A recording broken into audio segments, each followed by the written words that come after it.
성경에 많은 인물들이 등장을 합니다. 그리고 많은 지면을 할애해야만 하는 그러한 인물들도 있습니다. 가령 구약의 모세라든가 다윗, 그리고 신약 성경에는 예수님, 그리고 바울, 이러한 분들은 굉장히 많은 성경의 지면을 차지하고 있는 그런 분들이죠. 그럴 수밖에 없는 그런 이유들이 또 분명히 있지 않겠습니까? 굉장한 희생적인 삶을 살았고 또 이타적인 삶을 살았던 사람들입니다. 또 교회 공동체를 위해서 또 거의 생명까지도 바치는 그러한 삶을 살았던 사람들, 또 어떠한 어려움과 또 고난이 있더라도 불굴의 정신으로 이겨냈었던 그런 사람들, 그런 사람들이 성경의 많은 지면을 이렇게 차지하는 것은 당연하다 생각이 듭니다. 오늘 우리가 읽은 노아 역시도 굉장한 인물이죠. 영화도 만들 만큼 몇 년 전에 나왔던 영화 혹시 보셨습니까? 러셀 크로우가 나왔던 그 노아 영화가 기억이 나는데 굉장한 인물이었습니다. 그러기에 성경에 보면 노아에 대한 이야기가 창세기 6장부터 10장까지 총 5장에 걸쳐서 나옵니다.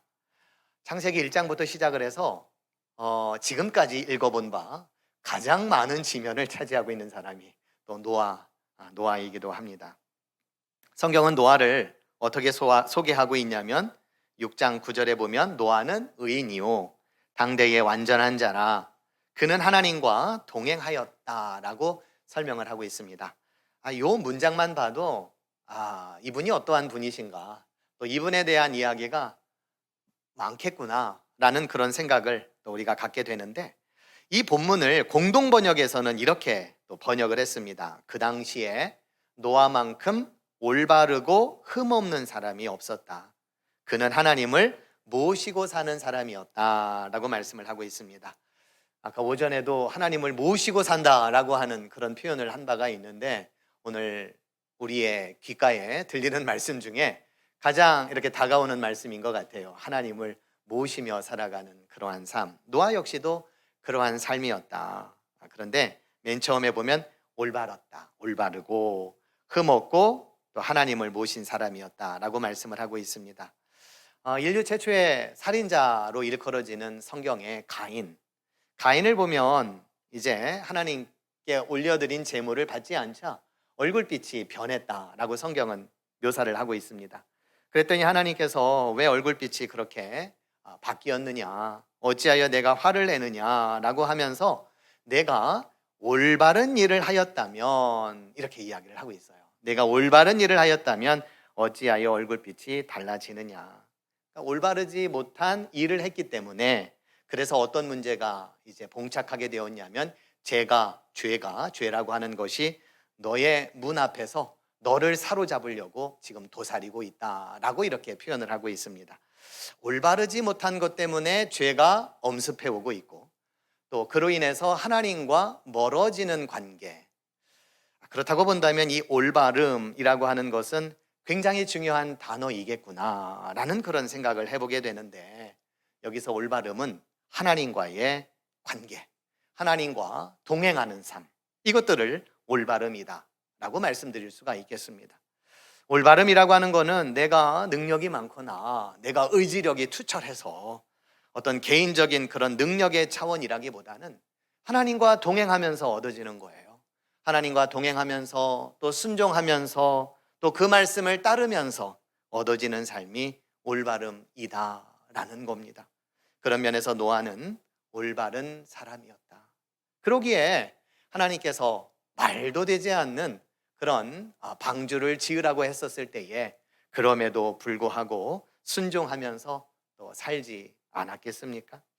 더욱이 노아는 성경이 말하기를 하나님을 모시고 사는 사람이었다라고 이렇게 말씀을 하고 있습니다. 아까도 하나님을 모시고 사는 우리 조선 백성에 대해서 이야기를 드린 바가 있는데, 강남대학교에서 신학과 교수로 봉직하셨던 김영일 목사라고 하는 분이 이제 자서전적인 어떤 책을 쓰셨어요. 일종의 본인의 어떤 자서전을 썼는데, 그 책 이름이 하늘을 이고 땅에 사는 끄트머리라고 하는 제목입니다.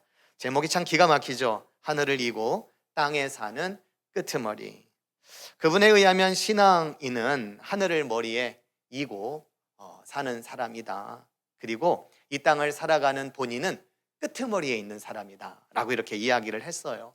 극히 작은 인생이라는 거예요. 극히 작은 인생이 하나님을 모시고 살아가는 삶, 얼마나 감격스럽고 또 얼마나 고마운 일입니까? 나 같은 인생도 이 땅을 살면서 하나님을 모시고 살아갈 수 있는 은혜를 주셨으니 그분 앞에서 부끄럽지 않는 삶을 살아야 되겠다라고 하는 그러한 내용이 이 책 속에 담겨져 있습니다. 사실 하나님께서 자기의 형상대로 창조한 아담과 하와는 그 어떤 인간들보다도 더 완벽했고 더 아름다운 삶을, 그리고 올바르고 흠이 없는 삶을 살아가야만 했습니다. 그러나 이들은 그렇게 살지를 못했습니다. 창세기 5장에 보면 아담의 계보가 나옵니다. 그 계보에 보면 모두가 다 몇 세를 살다가 죽었다라고 하는 이런 문구로 각각의 끝을 맺고 있습니다. 하나님과 더불어 조금 더 영원한 삶을 살아갈 수 있는 그러한 일들이 이루어졌지만, 그러나 아담과 하와의 범죄함으로 결국에는 죽을 수밖에 없는 그러한 인생으로 전락해 버렸다라고 하는 거죠.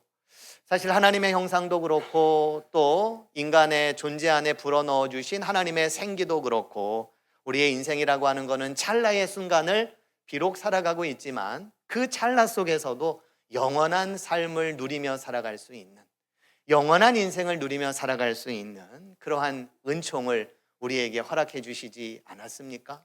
그렇다고 보면 우리는 죽으나 죽지 않는 인생, 죽으나 의미 있는 인생으로 우리는 살아갈 수가 있을 텐데, 오늘 성경에 보니까 그렇지 못한 모습들을 보게 됩니다. 창세기 6장 12절에 보면 그런 세상에 대해서 이렇게 고백을 하고 있어요. 공동번역에 보니까 조금 더 실감이 나서, 하느님 보시기에 세상은 너무나 썩어 있었다. 그야말로 무법천지가 되어 있었다. 하나님 보시기에 세상은 속속들이 썩어 사람들이 하는 일이 땅 위에 냄새를 피우고 있었다라고 이렇게 리얼하게 표현을 하고 있습니다. 이런 안타까운 현실을 보면서 하나님께서는 심지어 어떤 얘기를 하셨냐면, 사람을 괜히 만들었구나, 공연히 사람을 만들었구나 라고 하는 탄식이 7절에 나와 있습니다. 그러나 한 가닥 희망이 있다면 노아입니다. 노아 때문에 그래도 하나님께서는 이 세상에 대한 희망을 가져봅니다. 노아만큼은 하나님의 마음에 들었던 그런 사람이었기 때문이죠. 본문 8절은 이렇게 말합니다. 그러나 노아는 여호와께 은혜를 입었더라. 개역개정도 그렇고요, 새번역도 그렇고 여호와께 은혜를 입었다라고 표현을 합니다. 저는 이 번역이 훨씬 더 감동적이고 은혜로워요. 여호와께 은혜를 입었더라.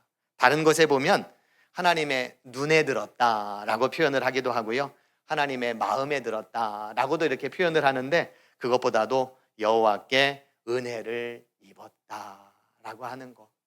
사실 노아가 잘난 구석은 있습니다. 그러나 그럼에도 불구하고 그것보다도 더 큰 것은 하나님의 은혜입니다. 하나님께서 은혜를 입혀주셨기 때문에 그 은혜로 노아가 또 그렇게 살 수 있었던 것 아니겠습니까? 오늘 직원 헌신 예배로 우리가 드립니다.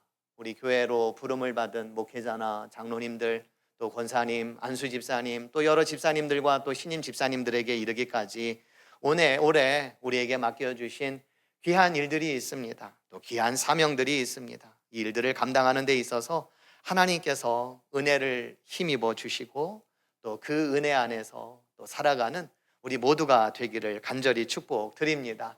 하나님의 눈에 딱 들어오는 그러한 삶을 살았으면 참 좋겠고, 또 하나님께서 마음에 들어하는 그러한 삶을 또 우리가 살아가는 그런 복된 하루가 되기를, 한 해가 되기를 간절히 축복드립니다.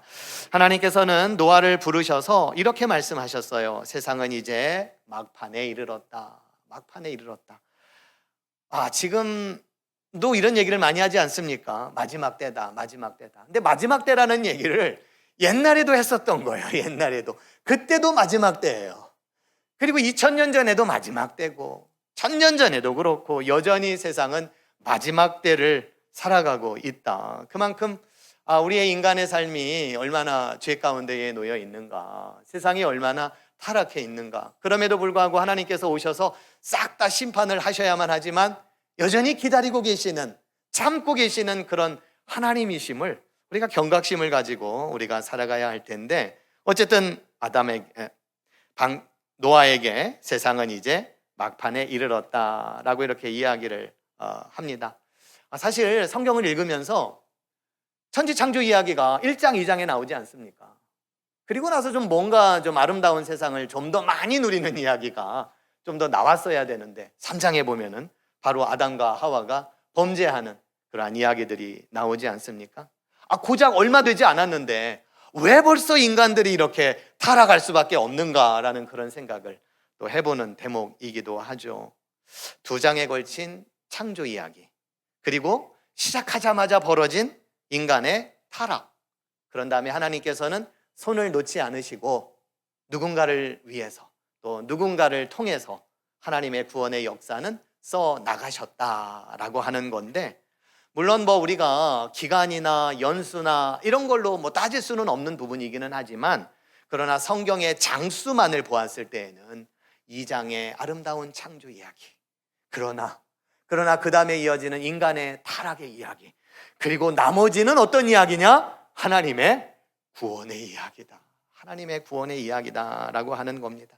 하나님께서는 포기하지 않으시고 끝까지 구원하기 위해서 피땀 어린 노력과 또 애를 쓰고 계시는 그런 일들을 노아를 통해서, 그 다음에 이어지는 족장들을 통해서, 그리고 또 이스라엘의 또 왕들을 통해서, 또 예언자들을 통해서, 그리고 예수 그리스도를 통해서, 또 예수님의 제자들을 통해서 끊임없이 구원의 역사를 이렇게 이루어 가시는 분이시다 라고 하는 겁니다. 저와 여러분은 어느 연장선 속에 있냐면, 인간의 타락에도 불구하고 하나님께서 구원의 의지와 뜻과 역사를 이루고자 하시는 끈질긴 하나님의 그 인내와 그 참으심과 그 은혜 가운데에 우리는 서 있습니다.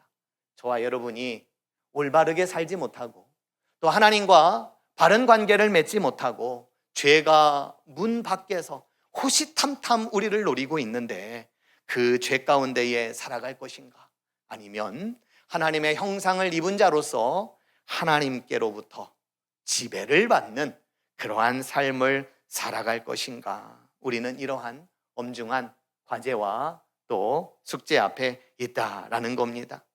오늘 노아처럼 하나님과 올바른 삶을 살았던 사람, 하나님과 동행하기를 늘 살았고 또 하나님과 함께하는 삶을 그러한 살았던 노아, 그 노아를 하나님께서 지배해 주셨습니다. 뭘로 지배해 주셨냐면 은혜로 지배해 주셨습니다.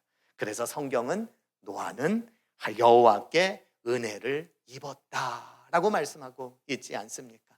저와 여러분, 하나님의 은혜로 지배함을 받는 그러한 은혜가 있기를 간절히 축복드립니다. 노아가 살던 시대는 한마디로 말하면 막장의 시대였습니다. 하나님조차 인간을 지은 것을 후회하실 정도로 세상은 그렇게 변질되고 말았습니다. 마음 같아서는 모두가 다 쓸어버리고 싶은 그러한 마음이 하나님께 있을 수도 있겠지만, 하나님께서는 노아를 택하셔서 이 세상을 구원하기를 원하셨습니다. 하나님께서는 본인이 창조하신 조화롭고 아름다운 이 세상을 포기하고 싶지 않은 그러한 마음이 있었기에 당신께서 선택하신 사람을 통하여 다시 시작을 하셨는데, 그게 바로 방주를 만드는 것이었습니다. 배를 만들어라. 내가 다른 생명들을 모두 버릴지라도 너와는 내가 내 언약을 세우겠다라고 하는 거죠. 전 세계적으로 유명한 공동체가 하나가 있는데 라르슈라고 하는 공동체입니다. 이 공동체는 몇 년 전에 돌아가시기는 했고 또 그분의 삶에 과도 있고 또 공도 있기는 하지만, 그러나 그분이 라르슈라고 하는 공동체를 만들어서 그 장애우들과 또 어려운 형편에 놓여 있는 사람들을 정말 케어하는 일을 시작을 했고, 그분 자체가 처음에 그 장애우 2명과 함께 평생을 살면서 시작을 했었던 그런 공동체입니다. 지금은 뭐 전 세계적으로 이 공동체가 이제 있고, 헬리나 오웬 같은 유명한 분도 이 라루슈 공동체에 소속이 되어서 마지막에는 아담이라고 하는 그 지체 장애인과 더불어서 남은 여생을 살지 않았습니까? 근데 여기서 라루슈라고 하는 이 공동체의 뜻이 방주라고 하는 그런 의미를 가지고 있다고 해요. 그래서 이 세상에 그 누군가를 살리고 또 그 누군가를 구원해주는 방주가 되겠다라고 하는 그런 메시지를 담고 있는데, 우리 남천 공동체도 그런 방주와 같은 그러한 구원의 은혜가 있고 또 하나님의 은혜가 있는 그런 공동체가 되기를 또한 간절히 또 기도해 봅니다. 오늘 하나님께서는 노아에게 방주를 만들라라고 이렇게 말씀을 하셨습니다. 방주를 몇 년 동안 만들었을까요? 혹시 성경을 읽으시면서 생각해 보신 적 있으세요? 최근에 이제 우리가 성경 통독을 시작을 했잖아요. 그랬더니 이제 성경을 읽다 보면 궁금한 것들이 생기니까 이제 저에게 물어보시는 경우들이 이제 있습니다. 성경을 읽었는데 여기에 이 사람이 없어야 되는데 왜 사람이 있는 거죠? 읽다 보니까 궁금하기도 하고, 또 같이 읽으니까 에라, 좋다, 이거는 좀 한번 물어봐야 되겠다라고 이렇게 물으시는 분들도 덜어 있으세요. 그래서 저도 되게 많이 긴장을 하고 있습니다. 더 열심히 연구를 해야 되겠구나, 빈틈없이 또 이렇게 또 연구를 해야 되겠구나. 그저 늘 익숙한 말씀만 그동안에는 이렇게 선포하고 하고 싶은 메시지만 이렇게 또 하고는 했는데, 그 이면에 있는 궁금한 것들도 또 얼마나 많이 있습니까? 근데 그 안에 담겨져 있는 메시지들도 틀림없이 있을 텐데, 새롭게 성경을 우리가 읽어나가고 있구나라는 차원에서 참 좋은 시도다라고 생각이 드는데, 방주를 몇 년 동안 만들었을까요? 어떤 사람은 120년이다라고 얘기를 해요. 노아의 수명으로 따지면 그래도 몇 %지만은 그래도 꽤 긴 시간입니다. 또 어떤 분은 100년 미만이다라고 이야기를 하는데, 성경 본문만을 따져보면 한 70년 정도라고 이렇게 봅니다. 왜냐하면 노아가 500세에 셈과 함과 야벳을 낳아요. 그리고 나서 600세에 홍수가 시작이 됩니다. 그러니까 500세에서 600세 사이에 이제 말하자면 배를 만들었다.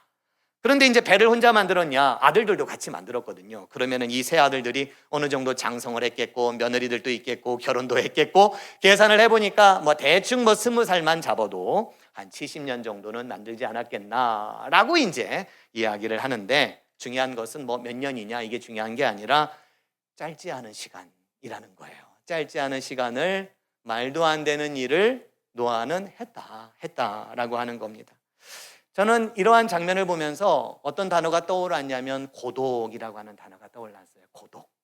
노아는 고독한 시간을 보낸 겁니다. 그렇죠. 우리도 고독한 시간을 보낼 때가 있어요. 특별히 신앙인들은 고독한 시간을 보내야 합니다. 이 고독이라고 하는 것은 외로운 시간하고는 또 달라요. 이거는 마치 초대 교부가 광야로 가서 하나님과 조금 더 가까워지겠다라고 하는 그런 결단이자 의지인 거예요. 오늘날 우리가 여러 과학의 문명, 발전, 스마트폰, 인터넷 이런 세상 속에 우리가 살고 있기 때문에 우리는 고독하지 않은 것 같고 외롭지 않은 것 같지만 또 외롭기도 하고, 그렇죠. 그리고 하나님과는 점점 더 멀어져 가는 것 같고, 이 세상과 점점 더 가까워지는 것 같고, 기계 문명과 점점 가까워지는 것 같고, 이런 생각들이 많이 들 때이죠. 그럴 때 우리에게도 고독의 시간은 필요하다. 노아는 오랜 시간을 고독하게 망치질을 하면서 배를 만들면서 고독한 시간을 보냈습니다. 성경에 보면 고독한 시간을 보낸 사람들이 참 많이 나와요. 예수님도 광야에서 40일 동안 기도하시면서 고독한 시간을 보냈고요. 그리고 세례 요한도 광야에서 고독한 시간을 외롭게 보냈습니다. 특별히 이런 사람들은 진리를 추구하는 사람들일수록 더 고독해지는 그런 경우들이 있지 않습니까? 자기를 미워하고 자기를 싫어하고 입에 바른 소리를 하니까 점점 더 그런 일들이 많이 있죠. 구약 성경에 보면 예레미야가 나오는데, 예레미야 역시도 고독한 예언자였습니다. 이분이 기도한 가운데 내용들을 들어보면 다 그런 내용들이에요. 내게 재앙이로다. 나를 온 세계에 다투는 자와 싸우는 자를 만날 자로 낳으셨도다. 다 나를 저주하는도다. 내가 기뻐하는 자들의 모임에 앉지 아니하며 즐거워하지도 아니하고 주의 손에 붙들려 홀로 앉아 싸우니 이는 주께서 분노로 내게 채우셨음이니라. 혼자 있는 것을 하나님이 분노하셔서 나를 이 자리로 있게 하실 정도로 굉장히 고독한 시간, 고뇌의 시간을 예레미야는 보내고 있다라고 하는 거죠. 노아 역시도 고독한 시간을 혼자 보내야만 했습니다. 이런 시간에 사실은 저라면 어떻게 했을까? 여러분이라면 어떻게 했겠습니까? 고독한 시간을 보내고 있는 노아와 함께 지금 뭐 하시고 있는 겁니까? 왜 이 배를 만드시는 겁니까? 도대체 당신은 어떤 메시지를 들었길래 지금 이런 일을 하고 있는 겁니까? 이렇게 물어보는 것이 당연한 것 아니겠습니까? 그런데 어느 누구도 방주가 만들어지는 동안 하루에도 수천 번, 수만 번 망치 소리가 들렸을 텐데 돌아오는 이가 하나도 없었다라고 하는 거죠. 저는 여기서 노아가 두들긴 이 망치 소리, 성경에는 그런 단어는 나오지는 않지만 틀림없이 하루에도 수천 번, 수만 번 뚝딱뚝딱 망치를 치지 않았겠습니까? 이 망치 소리가 십자가에서 예수님을 못 박히게 했었던 그 망치 소리와 또 연상이 되는 거예요.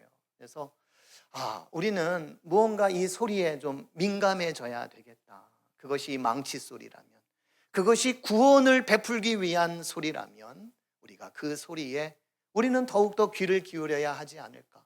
그러려면 우리는 고독의 시간이 필요합니다. 세상의 소리가 아니라, 세상에 만족하는 그런 어떤 떠들썩한 이런 소리가 아니라 하나님께로부터 들려지는 그 소리를 들을 수 있는 고독한 시간이 우리에게는 필요하다라고 하는 거죠. 직분자로 산다는 것, 그것은 육체적인 건강만으로 할 수 있는 일은 아닙니다. 우리는 정신적으로도 건강해야 되고요, 또 영적으로도 건강해야 합니다. 왜냐하면 이것은 정신력과의 싸움이고 영적인 전쟁과도 같기 때문에 그렇습니다. 택함을 받은 자로서 우리가 고마운 마음을 가지고 또 이 사역을 감당해야 되겠지만 변함없이 순종의 삶을 살아갈 수 있으려면은 우리의 내면이, 또 우리의 마음이 하나님의 은혜와 하나님의 능력으로 충만해져야 될 줄로 믿습니다. 올 한해 직분을 맡은 우리 모두가 성령으로 충만해질 수 있는 그러한 은혜가 있기를 주님의 이름으로 축원드립니다. 조금 더 말씀을 드리자면 방주 안에서의 노아의 삶은 어땠을까? 동물들의 어떤 냄새들이 많이 났었겠죠. 그렇죠? 결코 깨끗하지 않은 그런 환경이었을 거예요. 그런데 성경에 보면 그 방주 안에서 하늘을 볼 수 있도록 하나님께서도 이미 뭔가 계획을 가지고 있었는데 16절에 보면 이런 얘기가 나와요. 거기에 창을 내되 위에서부터 한 규빗에 내고라고 하는 말씀이 나옵니다. 이거를 현대인의 성경으로 읽으면 지붕 위에서 45cm 아래로 사방에 창을 내어라 라고 이렇게 말을 하고 있어요. 창을 내어라. 비가 오는데 창을 내고 하늘을 볼 수 있도록 했는지 어쨌는지 모르겠는데 당연히 그랬겠죠. 당연히 하늘을 볼 수 있도록. 그래서 방주 안에도 하늘을 볼 수 있도록 이미 이런 계획을 가지고 있구나. 그래서 바라기는 우리가 하늘을 바라볼 수 있는, 위를 바라볼 수 있는 그런 믿음의 한 해가 되었으면 좋겠고, 그리고 이 방주라고 하는 것이 지난번에도 얘기했지만 모세가 그 갈대 상자 안에서 생존을 하지 않았습니까? 그게 테바라고 하는 그런 의미이잖아요. 방주라고 하는 그런 의미가 여기에서도 나오고 또 모세가 탔던 그 갈대 상자도 마찬가지고요. 그것들의 특징이 무엇이라고 했습니까? 무동력이라고 했어요. 무동력. 물론 방주도 그렇고 갈대 상자도 그렇고 최선을 다해서 만들었어요. 우리는 최선을 다해야 합니다. 거기에 물이 들어가지 않도록 역청을 바르고 그 틈 사이를 잘 메꿔야 돼요. 그 어떤 것으로도 방해받지 않도록 빈틈없이 메꿔야 합니다. 그러나 그것들은 모터가 없다라는 거예요. 맡겨야 한다라는 거예요. 어디로 갈지 몰라요. 흐름에 따라, 가고자 하는 곳을 따라, 이끄심에 따라 가야만 하는 그러한 곳이 방주라면 우리 역시도 이 말씀 안에서 하늘을 볼 수 있어야겠다. 그리고 그 하늘에서 우리를 지켜보고 계시는 하나님, 우리를 인도하시는 하나님께서 우리를 어디로 이끄시든지 간에 우리가 순종함으로 나아가야 되겠다라고 하는 그런 말씀의 은혜입니다. 노아를 생각하면서 저는 마지막으로 또 이런 묵상을 해봤어요. 말도 안 되는 명령에도 노아는 순종할 줄 알았다. 신앙인은 어떤 사람들일까? 신앙인은 한마디로 말하면 말도 안 되는 길을 걸어가는 사람입니다. 우리가 말이 돼서 이 길을 걸어가는 거 아니에요. 그렇죠? 뭔가 이성적으로나 합리적으로나 뭔가 동의가 되고 동조가 되고 다 돼서 그래 내가 이 길을 가겠습니다 라고 우리가 가는 건 아니죠. 설사 그렇다 치더라도 어떤 때에는 이해하지 못할 일들이 얼마나 많이 있습니까? 감당하기 어려운 일들이 얼마나 많이 있습니까? 그럼에도 불구하고 말도 안 되는 길을 우리는 나섰다. 그리고 우리는 앞으로도 계속 말도 안 되는 길을 우리는 걸어갈 것이다.